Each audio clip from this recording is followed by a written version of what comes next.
जय माता दी। ओम नमः शिवाय। श्रावण महात्म्य की जो कथा चल रही है, आज हम उसके 30वां अध्याय और उसका अंतिम अध्याय का श्रवण करने जा रहे हैं।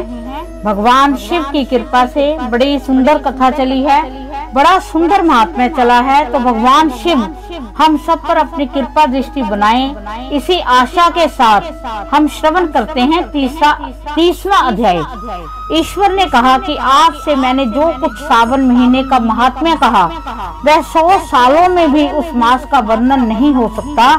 इस मेरी प्रिय सती ने दक्ष प्रजापति के यज्ञ में अपने देह का होम कर हिमालय की पुत्री हो इसी सावन महीने का सेवन किया, जिसके द्वारा उसने मुझे प्राप्त किया। अतः ये महीना मुझे बहुत प्रिय है। इस महीने में ना तो अति ठंडक है, ना अति गर्म है। इस सावन महीने में राजा या प्रजा अपने देह में वैदिक मंत्र द्वारा श्वेत भस्म को लगाता है, जहाँ जल मिश्रित 12 त्रिपुंड धारण करता है। मस्तिष्क, छाती, नाभि, दोनों भुजा, दोनों कूला, दोनों कंधा, सिर और पीठ में मान तो इस मंत्र से सदो जाति दी, इस अक्षर मंत्र से सर्वांग में भस्म सुशोभित करे। शरीर में 108, रुद्राक्ष कंठ में 22 और मस्तक में 12, दोनों कानों में 24, दोनों हाथों में 8, दोनों भुजाओं में 1 भाल में और गत शिखागर भाग में ग्रहण करे। इस प्रकार 108 अपने देह को सुशोभित कर मेरी पूजा करे। पंचाक्षर मंत्र नमः शिवाय जापी हो।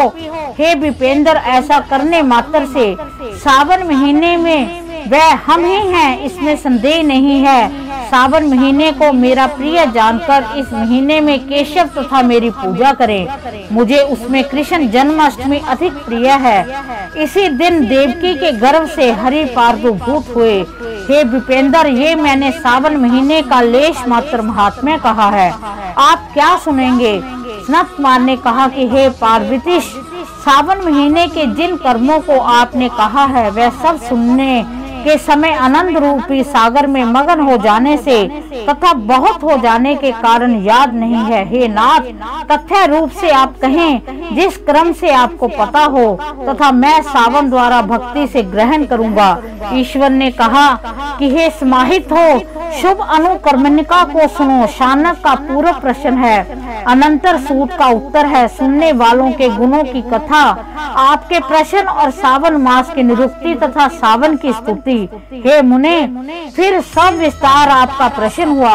आप द्वारा मेरी स्तुति, नाम, निर्वचन आदि सहत हुई। फिर उत्तर क्रम में जिसमें सब उद्देश्य हैं, विशिष्ट तरह में आपका प्रश्न नक व्रत, रुद्राभिषेक तथा लक्ष्य पूजन विधान, दीप दान महात्म्य, किसी प्रिय चीज का छोड़ना, रुद्राभिषेक फल, रुद्राभिषेक का पंचामृत से फल, भूमि शयन तथा मौन व्रत फल, धारण पारण विधि, मासोपवास कथन, सोमाख्यान में लक्ष्य वर्ती विधि कथन, कोटि लिंग विधान, अनोदन व्रत कथन, हविष्यन भोजन, पत्तल पर भोजन, पाक त्याग, भूषण, सुबह नहाना, दम तथा शम कथन, स्फटिक आदि में लिंगों में अजा जप पूजन फल, प्रदक्षिणा, नमस्कार, वेद पारायण, पुरुष मुक्त विधि, ग्रह यज्ञ विधि, कर्म से रवि, चंद्र तथा भीम का व्रत कथन, बुध और गुरु व्रत, शुक्र के दिन जीवंतका व्रत, शनि के दिन नरसिंह व्रत, शनि हनुमान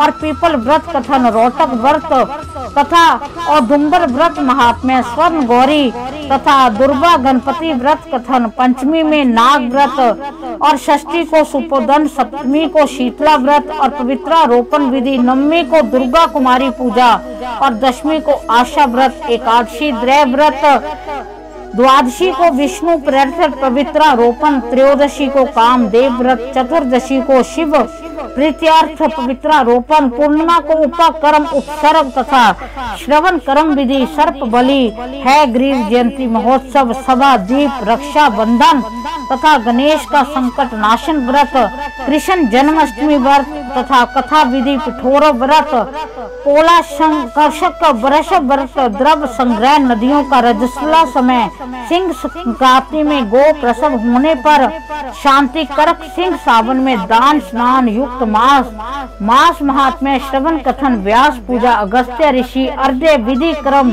तथा व्रतों का फल निर्णय तथा मास महात्म्य श्रवण द्वारा महीनों के सब व्रतों का फल भावी होना। हे सनत कुमार, आप अपने मन में इसी क्रम को ग्रहण करें। इस अध्याय को जो श्रवण करता है तथा जो सावन के महीने में संपूर्ण महात्म्य का श्रवण करता है वह महीने के सब व्रतों का फल प्राप्त करता है। हे विप्र, अधिक कहने से क्या लाभ है। इस सावन महीने में किसी एक व्रत के करने से वे मेरा प्रिय हो जाता है।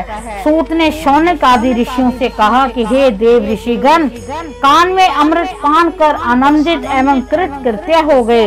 इस परम रहस्य को जिस किसी ने कहा, हे प्रभु, आपको योग्यता देकर मैंने इसका वर्णन कर दिया। इस प्रकार स्कंद पुराण अंतर्गत श्रावण मास महात्म्य संपूर्ण हुआ। भगवान शिव की महिमा का जो श्रावण महात्म्य की कथा चल रही थी, आज उसका समापन होता है। इस कथा में भगवान शिव से मैं हाथ जोड़कर क्षमा मांगती हूँ कि अगर इस कथा में मुझसे कोई भी भूल से भ्रांति से कोई भी मुझसे गलती हो गई है बोलने में या कुछ भी मुझसे गलती हुई है, उसके लिए मैं क्षमा की पात्र हूँ उन श्रोताओं से भी जो इस कथा को सुन रहे हैं। और मैं भगवान शिव से ये प्रार्थना करती हूँ, माँ गौरी से ये प्रार्थना करती हूँ, भगवान वासुदेव, भगवान नारायण से और इस श्रावण मास से जो भगवान शिव को बहुत अत्यंत प्रिय है, मैं प्रार्थना करती हूँ कि जो जो इस कथा का श्रवण कर रहे हैं सभी को इसका फल मिले, सभी की मनोकामनाएं पूर्ण हो। हम सभी पर भगवान शिव, माँ गौरा जी का विशेष आशीर्वाद हो।